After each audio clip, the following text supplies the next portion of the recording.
रामायण में जब भी हनुमान जी किसी के सामने आए, लोग सिर्फ उनकी शक्ति से नहीं बल्कि उनके तेज और व्यक्तित्व से भी प्रभावित हो गए।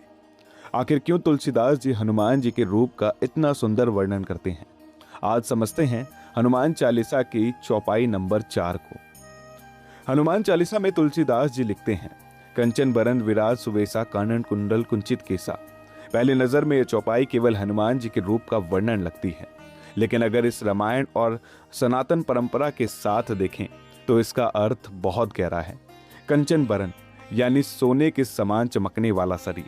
सनातन धर्म में सोना केवल सुंदरता का प्रतीक नहीं है, बाकी तप, शुद्धता और दिव्य ऊर्जा का प्रतीक माना जाता है। जैसे सोना अग्नि में तपकर और अधिक निखरता है, वैसे ही हनुमान जी का चरित्र भी तप, अनुशासन और भक्ति से निर्मल बना। इसलिए तुलसीदास जी उनके तेज को कंचन यानी स्वर्ण के समान बताते हैं। वहीं विराट सुवेसा का अर्थ ऐसे व्यक्तित्व से है जो अपने आचरण और उपस्थिति के ही सम्मान पैदा करता है। रामायण में जब हनुमान जी पहली बार श्री राम से मिले, तब श्री राम उनके बोलने के तरीके, विनम्रता और संतुलन व्यवहार से इतने प्रभावित हुए कि उन्होंने लक्ष्मण से कहा, ऐसा मधुर और शुद्ध बोल वही बोल सकता है जिसने वेदों और व्याकरण का एक गहरा अध्ययन किया हो। यानी हनुमान जी की असली सुंदरता केवल उनके रूप में नहीं बल्कि उनके ज्ञान और विनम्रता में थी। कानन कुंडल कुंचित केसा में तुलसीदास जी उनके दिव्य स्वरूप का चित्र खींचते हैं।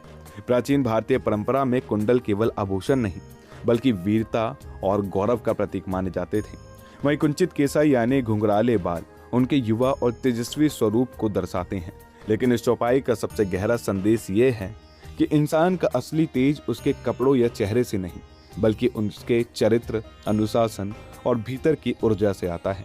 आज लोग भारी व्यक्तित्व को सुंदर बनाने में लगे हैं, लेकिन हनुमान जी हमें सिखाते हैं कि मन में भक्ति, विनम्रता और सही उद्देश्य हो, तब इंसान का पूरा व्यक्तित्व अपने आप प्रभावशाली बन जाता है।